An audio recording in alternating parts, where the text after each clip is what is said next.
Olá, meninos, meninas, meus amores. Espero que todos vocês estejam muito bem. Hoje a gente vai trabalhar os temas 6 e 7, tá? Nós vamos trabalhar proteínas, tá certo? Vamos que vamos. Muito bem. Meninos, meninas, as proteínas são substâncias orgânicas formadas por aminoácidos, tá? Por que chama aminoácido? Porque aqui nós temos um radical amina, um NH2, e aqui um ácido carboxílico, tá? C dupla O, OH, tá? Amina ligada a um ácido, aminoácido, tá? O que é que muda de um aminoácido para o outro? Esse radical R aqui, ó. Esse radical R vai mudar de um aminoácido para outro, tá? Existem 20 tipos de radicais R. Consequentemente, nós vamos ter 20 tipos de aminoácidos, tá? Em termos de classificação, a gente classifica os aminoácidos em duas categorias: os naturais ou não essenciais, que são aqueles que o próprio organismo produz, tá?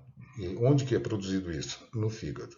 Dos 20 tipos, nós produzimos 12, tá? Os aminoácidos que a gente não produz, a gente chama de aminoácidos essenciais. Olha só, são os essenciais. Esses aqui a gente tem que obter na alimentação, tá certo? São 8 os aminoácidos essenciais, tá certo? Esses números, 12 e 8, valem para a espécie humana, tá? Para outras espécies, isso aí pode mudar. E muda, tá? Pode ser, sei lá, 13, 9, 13, 7, 11, 9, tá? Isso vai mudar de espécie para espécie, mas tá valendo, né? As plantas produzem todos os 20 tipos, tá? Afinal de contas, as plantas não se alimentam de ninguém, tá certo? Beleza, meninos, meninas, tranquilo?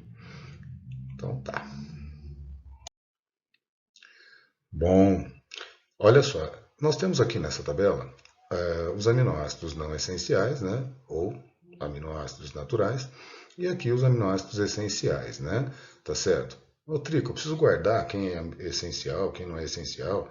Não, não precisa. Não precisa guardar o nome dos aminoácidos, não, tá? Isso aqui é só para você ter uma ideia, uma noção, inclusive dos nomes dos aminoácidos, tá?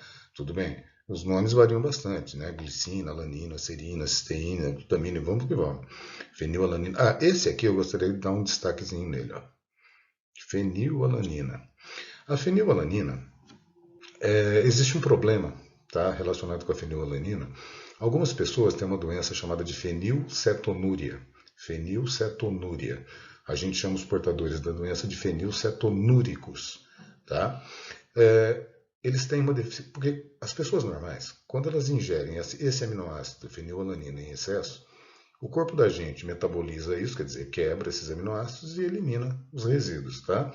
As pessoas portadoras dessa doença que eu comentei, a fenilcetonúria, tá? Eles não conseguem quebrar totalmente esse aminoácido e ele acaba se acumulando, tá, no sistema nervoso central e pode provocar retardamento mental, tá certo? Então as pessoas que têm esse problema, tá, que têm a fenilcetonúria, têm que ter uma dieta com restrição desse aminoácido. Ela precisa ingerir esse aminoácido porque é essencial, mas tem que ser numa quantidade muito pequena.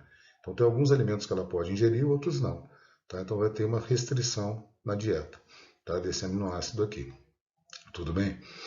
A tal da fenilalanina, tá certo? Mas essa restrição alimentar é só no início, é só nos primeiros anos de vida, tá? 6, 7 anos de idade. Depois a dieta vai sendo relaxada, tá? Porque aí o sistema nervoso já terminou de se, já está maduro, vamos dizer assim, né? E aí já não tem mais tanto problema em relação a isso, beleza? Pessoal, uma proteína, ela é formada por dezenas de aminoácidos, tá? Às vezes centenas. Tudo bem? A ligação entre os aminoácidos a gente chama de ligação peptídica, tá? Ligação peptídica. A ligação peptídica ocorre dessa forma aqui, ó, tá? Um radical amina, tá? Vai se ligar a um ácido carboxílico, tá vendo aqui, ó? Ó. Então, o OH do radical do ácido carboxílico, o ácido carboxílico também pode ser chamado de carboxila, tá bom? Vai se ligar no hidrogênio da amina do outro aminoácido, tá? E aqui vai haver a saída de uma molécula de água. Aí, abriu uma ligação do carbono, abriu uma ligação do nitrogênio aqui, aí eles vão se ligar. Tá? Então a gente chama essa ligação de ligação peptídica. Repara que sai sempre uma molécula de água, tudo bem? Aí nós vamos ter aqui um dipeptídeo. Quando você ligar um terceiro aminoácido, aí você vai ter um tripeptídeo. Quando você ligar um quarto aminoácido, um tetrapeptídeo. Quando você ligar um monte de aminoácidos, vários aminoácidos, você vai ter um polipeptídeo. Tá certo? Tanto que essa cadeia aqui vai ser chamada de cadeia polipeptídica, tá? Ou simplesmente polipeptídeo, que é a mesma coisa que uma proteína, tá certo? Beleza.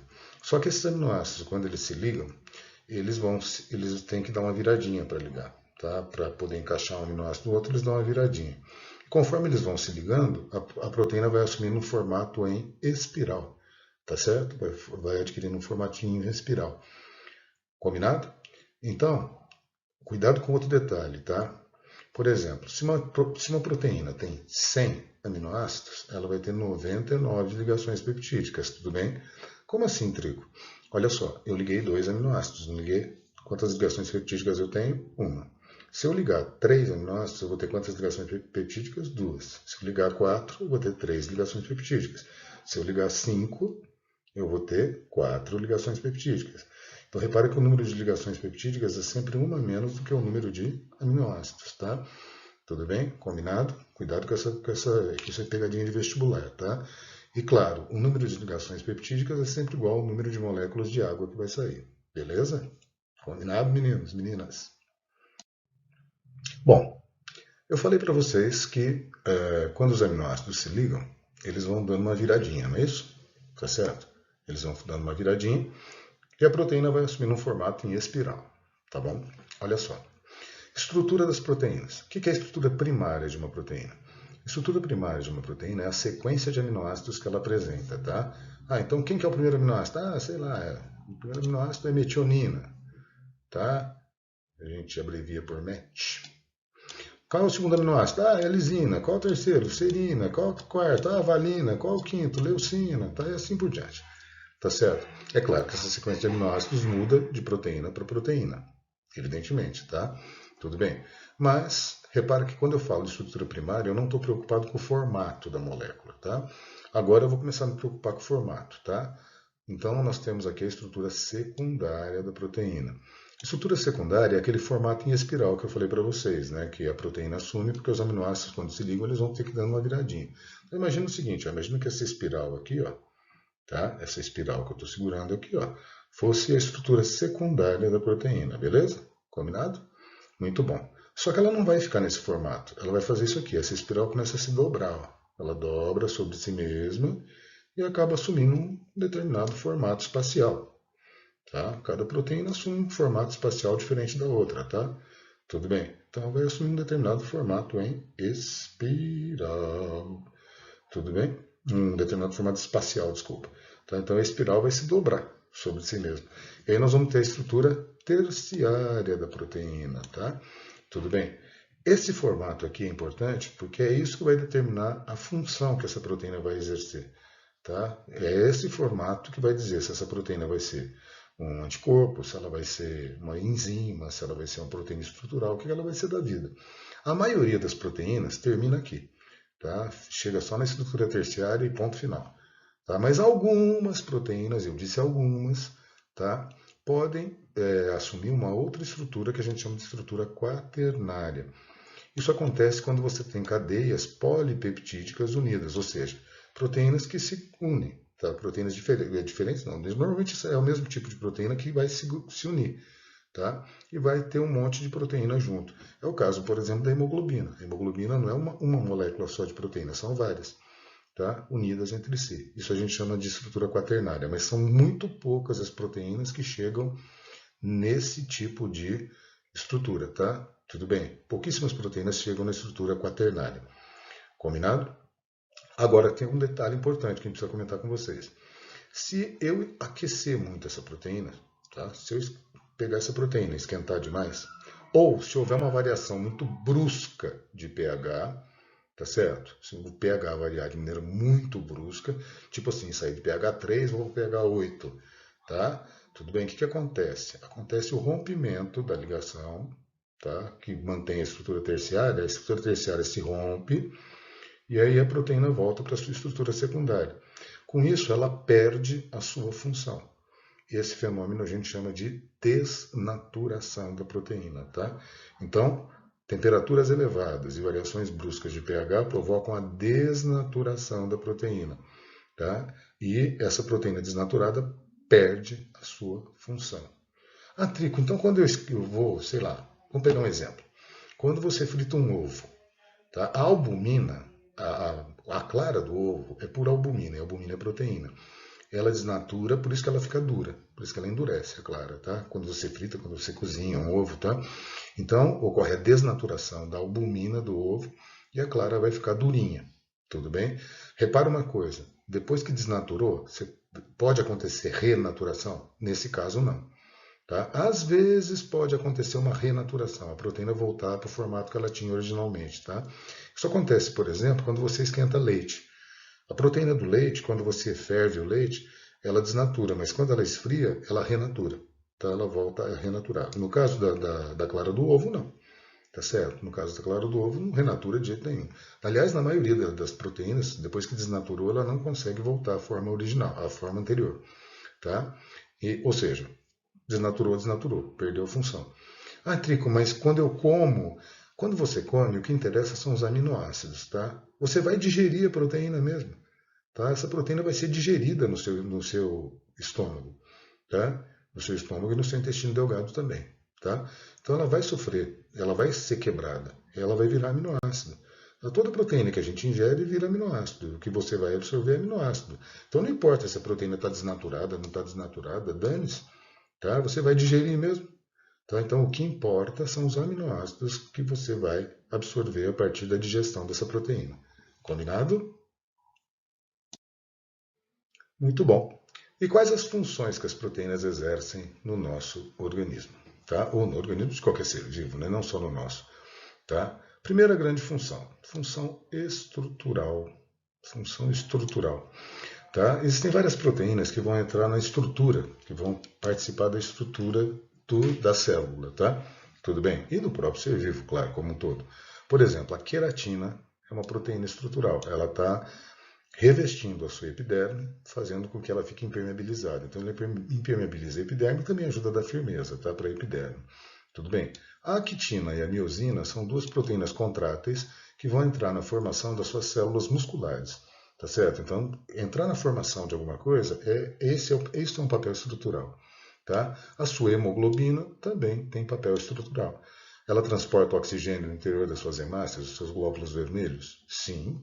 Porém, ela entra na formação da hemácia. Tá? Tudo bem. O colágeno é uma proteína estrutural também. Ela vai aparecer, por exemplo, na sua derme, vai aparecer nos seus ossos. Tá? Ela vai dar firmeza. Tá? Ela dá firmeza. Por exemplo, seus tendões. Os tendões ligam os músculos aos ossos. Seus tendões são puros filamentos de colágeno. Tá? Ali só tem colágeno. Tudo bem?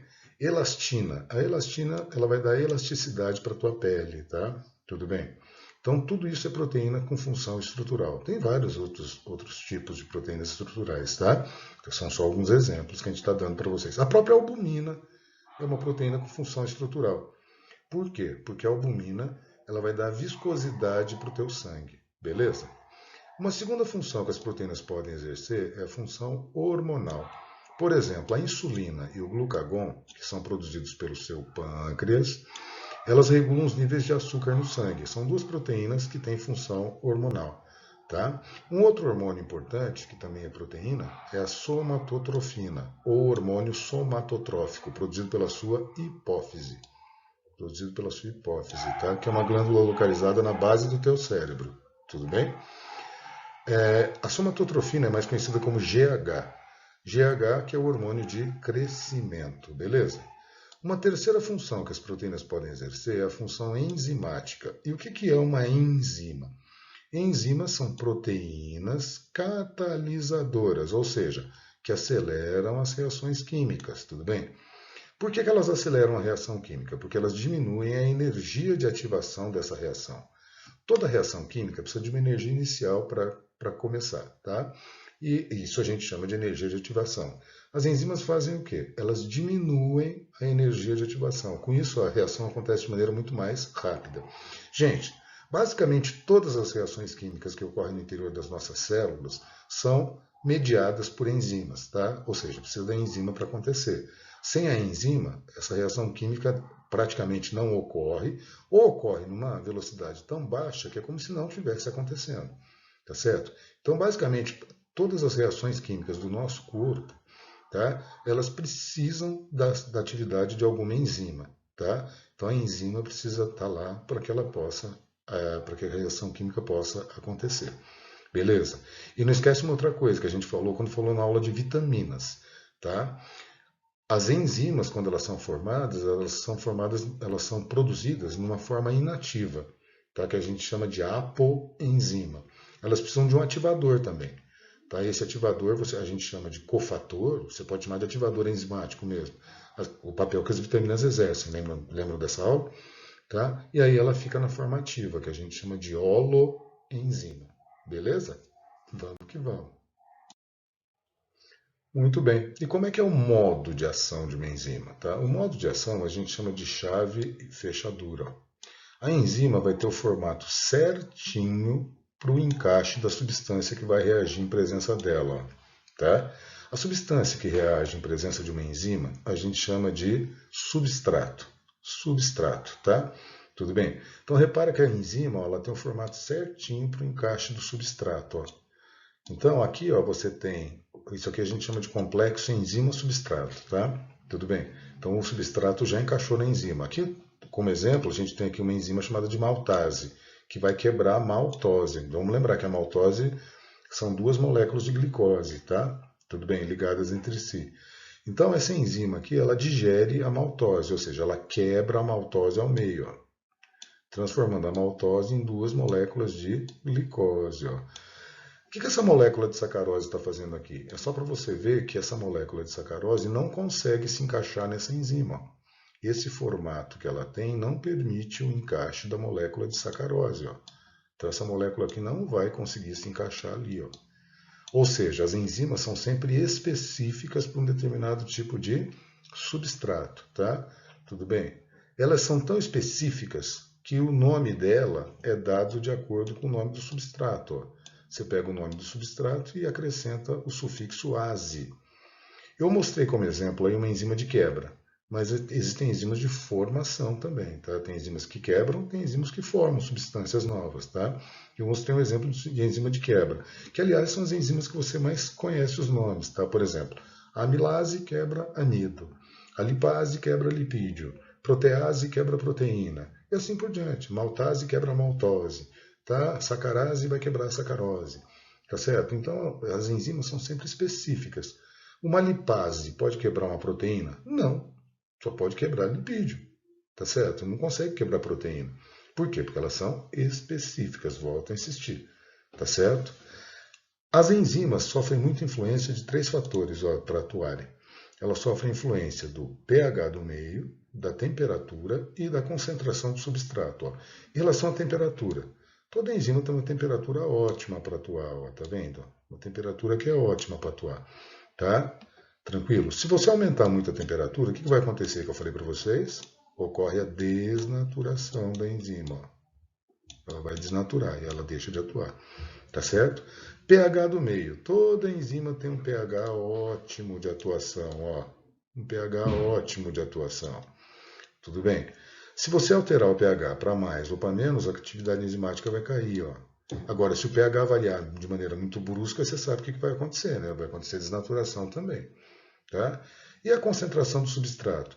Conforme você vai aumentando o substrato, você está aumentando o substrato, tá aumentando a atividade da enzima, tá vendo? Só que chega uma hora que a gente chama de ponto de saturação, que todas as enzimas estão ocupadas, já não tem enzima sobrando para aquela quantidade de substrato. Então não adianta você aumentar a quantidade de substrato, que ela não vai aumentar a atividade enzimática. Aí a atividade enzimática passa a ser constante. Tudo bem? Beleza, meninos, meninas? É isso aí, ó. Muito bom. Inibição enzimática. Uma enzima pode ser inibida de atuar? Pode sim. Tá? Uma coisa que eu esqueci de comentar com vocês é o seguinte, que as enzimas sempre têm dois sítios. O sítio ativo é aquele que vai ligar no substrato. Mas elas também têm um sítio que a gente chama de inativo, tá certo? Esse sítio aqui é um sítio inativo. O que é ativo é esse aqui, ó. Esse é o ativo, ó. É o que vai se ligar ao substrato, ó. Tudo bem? E o inativo, a gente já vai ver para que serve. Tem dois tipos de inibição. Inibição competitiva é quando você tem substâncias químicas que são semelhantes ao substrato, que vão se ligar nele e vão... Aqui, ó esse exemplo. Tá? Ó, essa substância aqui ela vai se ligar na enzima, ó, e o substrato não vai conseguir se encaixar, tá vendo? Então a enzima fica inibida de atuar. Tá? Por exemplo, tem uma substância química chamada de cianeto ou cianureto, tá? Que inibe enzimas respiratórias, tá? Enzimas relacionadas com a produção de energia no teu corpo, nas suas células. Tá? Ela se liga e não desliga mais. Tá? Com isso, se o indivíduo ingerir cianeto, tá? Ele vai morrer. Vai morrer, porque vai inibir todas as enzimas relacionadas com a respiração celular. Vai inibir todas, não. Vai inibir uma das enzimas relacionadas com a respiração celular. Tá? Tudo bem? Porque a inibição pode ser reversível ou não. Nesse caso, é uma inibição irreversível. Tá? As enzimas deixam de atuar, você deixa de produzir energia. Agora, existe um outro tipo de inibição chamada de não competitiva. É quando você tem substâncias químicas que vão se ligar no sítio não ativo ou inativo, né, da enzima e vai modificar a forma dela. Ó. Repara, a forma está modificada. Repara que agora o substrato não consegue se encaixar também. Tá? Muitas reações químicas no nosso corpo atuam, tá, por inibição não competitiva, só que no caso é reversível. Tá? Por exemplo, quando forem falar para vocês a respeito dos hormônios, tá? Os hormônios atuam muito com um mecanismo chamado de feedback ou retroalimentação. Tá? Quando tem muito de um determinado hormônio, ele próprio inibe a enzima que vai produzi-lo. Tudo bem? Ele mesmo vai inibir. Geralmente é uma inibição não competitiva e reversível, claro. Aí quando começa a diminuir a quantidade desse hormônio no sangue, ele deixa de inibir a enzima e a enzima passa a produzir mais dele. Tá certo? Então, as inibições, tanto a competitiva quanto a não competitiva, podem ser reversíveis ou não. Tá? Por exemplo, ó, antibiótico. Tem muito antibiótico que atua inibindo, só que de maneira irreversível, as enzimas responsáveis pela produção de proteínas nas bactérias. Tá certo? Resultado, a bactéria não consegue produzir proteína e aí ela acaba morrendo. Tá? Então, essa é uma inibição não competitiva e irreversível. Beleza? Uma quarta e última função que as proteínas exercem é a chamada função de defesa. Tá? Todo anticorpo, gente, é uma proteína. Tá? O anticorpo, o que ele é? É uma proteína de defesa produzida por quem? Pelo seu sistema imunológico ou sistema imune. Ele é formado por quem? Pelos glóbulos brancos ou leucócitos, tá? Para inativar o quê? Para fazer o quê? Né? Para inativar isso aqui, ó, para inativar os antígenos. Para inativar os antígenos, tá? O que é um antígeno? É qualquer substância estranha ao teu organismo. Pode ser um vírus, uma bactéria, é um espinho que entra no seu pé, tá certo? Enfim, isso é um antígeno. Isso vai ser considerado uma substância estranha pelo teu corpo, tá? Como é que funciona o sistema de defesa? De maneira simples, que vocês vão ver isso melhor depois lá na frente, tá? Tudo bem? O antígeno ele vai ser reconhecido por um tipo de glóbulo branco, porque os glóbulos brancos não são todos iguais, tá? Existem vários tipos de glóbulos brancos, tudo bem? Então, existe um tipo de glóbulo branco chamado de macrófago, que faz o reconhecimento desse antígeno, através de fagocitose. Lembra de fagocitose? A célula vai lá e engloba uma partícula. Aí, através de substâncias químicas chamadas de interleucinas, tá, ele vai passar essa informação para um outro tipo de glóbulo branco, que é o chamado linfócito T. Tá? Existem dois tipos de linfócito T. O T auxiliador, tá, também chamado de CD4, e o T matador, que a gente chama de CD8. Tá? O T auxiliador ele passa a informação tanto para o linfócito T matador quanto para o linfócito B de bola. Mas é o linfócito B de bola que vai interessar para a gente aqui. Por que, Trico? Porque é ele que vai ser o responsável pela produção dos anticorpos. Ele muda a forma dele, depois quando ele muda de forma a gente chama de plasmócito, tá? E aí ele vai produzir os anticorpos. Aí o anticorpo vai lá e inativa o antígeno, tá? Vai lá e começa a inativar o antígeno. Tudo bem? E elimina esse antígeno. Não vai eliminar o antígeno, na verdade, vai inativar. Tá? Depois tem outros glóbulos brancos que vão lá e fazem depois a limpeza, tá? Tudo bem?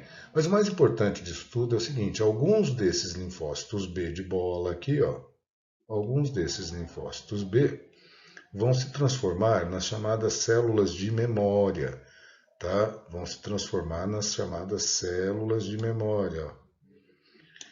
Tá certo? E aí você vai ficar imunizado contra esse antígeno. É por isso que algumas doenças a gente só pega uma vez na vida, tipo rubéola, catapora, sarampo, essas coisas. Por quê? Bom, a Covid-19 já não sei, tá? O pessoal ainda está discutindo se vai ficar protegido pro resto da vida, quem pegou, né? Claro, se safou, né? Evidentemente. Vai produzir células de memória? Com certeza, tá? Tudo bem?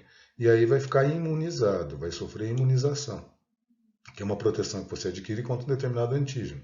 Se esse mesmo antígeno voltar a atacar teu corpo, tá? Imediatamente as células de memória já produzem os anticorpos, tá? Por isso, repito, que algumas doenças você pega uma vez só na vida, tá? Por causa da produção dessas células de memória que podem durar, inclusive, a vida inteira, tá certo? Tranquilo? Então a gente chama essa proteção adquirida de imunização. Tranquilo? Bom, aproveitando, nós estamos aqui mesmo, né? Vamos falar sobre os tipos de imunização. Existem dois tipos de imunização, tá? Existe uma imunização chamada de passiva. Imunização passiva é quando você recebe os anticorpos prontos já. O anticorpo você vai receber ele pronto. Como assim vou receber anticorpo pronto? Existem dois tipos de imunização passiva, a natural e a artificial. Natural aconteceu uma vez só na sua vida, tá? Foi através da sua mãe. Através da placenta e através do leite, sua mãe passou anticorpos para você. Por que isso, Trico? Porque o nosso sistema de defesa só começa a funcionar depois que a gente nasce. Tá? Depois que a gente nasce, demora um tempo, tá? Para começar a ficar bom, a partir do terceiro mês, tá? Começa a funcionar para valer, tudo bem? Então, por isso a importância do aleitamento materno, tá? Porque através do leite a mãe passa anticorpos que vão proteger o filho. Trico, eu tenho esses anticorpos até hoje no meu organismo, esses que eu recebi da minha mãe? Claro que não. Teu corpo depois vai reconhecer esses anticorpos como estranhos e vai destruí-los, tá? Tudo bem? Então você não tem mais nada de anticorpo que recebeu da sua mãe, tá certo? Existe a imunização passiva chamada de artificial, que é dada pelos chamados soros terapêuticos, tá? O que é um soro terapêutico? O soro terapêutico ele contém anticorpos que foram produzidos em outro animal. Tudo bem? Por exemplo, soro contra a picada de cobra. Mas por que tomar soro contra a picada de cobra? Nosso corpo não vai produzir anticorpos contra o veneno da cobra? Ele vai tentar, só não vai dar tempo. Tá? Por quê? Porque o veneno da cobra age muito mais rápido do que teu corpo consegue produzir anticorpos contra ele. Tá? Então o que a gente faz? A gente pega o veneno da cobra, dilui, injeta no cavalo, o cavalo produz anticorpos contra esse veneno, aí você faz a sangria do cavalo, tira sangue do cavalo, tá? Isola os anticorpos, purifica, está pronto o soro. Tá? Tudo bem? Então o soro é de ação imediata, tá? Só que é uma proteção de curta duração. Mas por que curta duração? Porque ele não é teu. Esses anticorpos não são seus. Esse anticorpo aí é do cavalo, por exemplo, que foi produzido contra o veneno da cobra. Tá? E ele vai ser destruído depois. O seu corpo vai reconhecer depois esses anticorpos como estranhos e vai destruir. Tá certo? Você pode usar, existem vários animais que a gente usa para a produção de soro. Cavalo, porco, coelho, tá certo?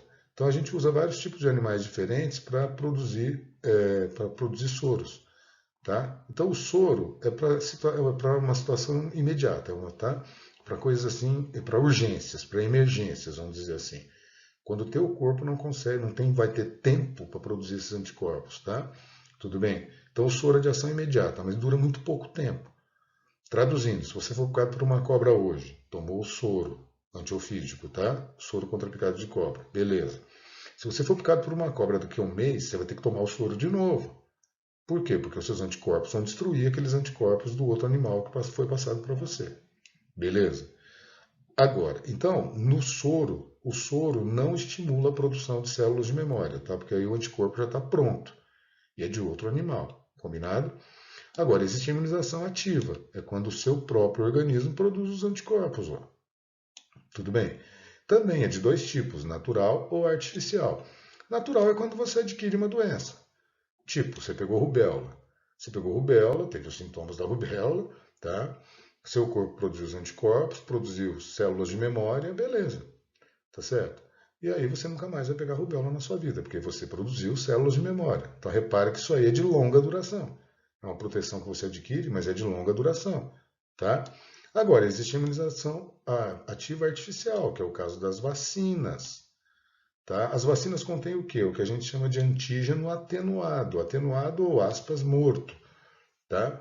Esse antígeno não vai te fazer mal. Então você pega lá, por exemplo, uma vacina contra um determinado tipo de vírus. Tá? Você não precisa pegar o vírus inteiro. Você pode pegar só uma proteína que seja exclusiva do vírus. Tá? E aplicar essa proteína no teu corpo. Injeta essa proteína no teu corpo. Ela vai provocar doença? Não. Não vai provocar doença, mas vai estimular teu corpo a produzir o quê? Os anticorpos e as células de memória. Ou seja, você vai ficar imunizado, e geralmente as vacinas te imunizam para o resto da vida, tá certo? A maioria delas para o resto da vida. Então é uma proteção de longa duração. Por quê? Porque você produziu as chamadas células de memória, tá certo? Então ela é de longa duração. Perfeito, meninos, meninas? Sossegadinho? Então olha só, daí a importância da vacinação, tá, gente? Precisa vacinar, tá? Se tiver vacina contra uma determinada doença, vacine-se, tá? O Brasil pode ser, você pode falar que o sistema de saúde do Brasil é tudo, pode ser ruim, pode não ser eficiente, tá? Mas em termos de vacinação, a gente tem uma das coberturas vacinais maiores do que no mundo todo, tá? Tudo bem? Quando você compara com outros países do mundo, a cobertura vacinal no Brasil é muito eficiente. Só a população que não colabora, né? Tá? E é de graça. Você vai no posto de saúde e toma a vacina. Tá certo? Aí vem esses cretinos, né, com essas campanhas anti-vacinação, sem nenhum embasamento científico, tá? Não tem por que não tomar a vacina, tá? Não tem por que não tomar a vacina, tá certo? Não existe nenhum argumento científico, tá, que embase essa teoria da antivacinação aí, tá? Esse povo é cretino. Tá? É ignorância, é ignorância, tá certo? Tem que vacinar? Tem que vacinar. Se você tiver precisar, tem que vacinar, tá? É a proteção mais eficiente que existe contra um determinado tipo de doença, tá certo? Eu quero ver a hora que criarem uma vacina contra o Covid, contra a Covid-19, se o cara não vai correndinho lá se vacinar. Tá vendo esse monte de morte que está acontecendo aí, tá certo? Mesmo quem é contra vacina, eu duvido que vai deixar de se vacinar, tá? Beleza, meninos? Combinado? Tá? Vacinação sempre, tá bom? Sempre que for possível, né? Que alguma doença tiver vacina, né? Vacine-se, tá? Tudo bem? Mantém seu calendário de vacinação sempre em dia. Combinado? Beleza? Muito bom, gente. E para finalizar, pelo amor de Deus, vão fazer as atividades, hein? Vão fazer os exercícios da sua apostila, tá certo? Tranquilo? Ó, eu estou deixando aqui para vocês, aqui no final da aula, tá? Duas atividades, uma na página 31, outra na página 33 da tua apostila, tá? Estou deixando o gabarito aí do lado para vocês, tá certo? Anota o gabarito, mas não vai roubar, hein? Não vale roubar, tá? Vai lá, faz o exercício, confere o gabarito, vê se você acertou, não acertou, tá? Belezinha? Então, estou deixando aqui o gabarito e estou deixando para vocês, ó. Façam as atividades, tá? Por favor. Beleza? Meninos, meninas, um grande abraço, tá? Um beijo no coração de cada um de vocês, tá certo? Deus abençoe muito e juízo. Até a próxima. Tchau, tchau.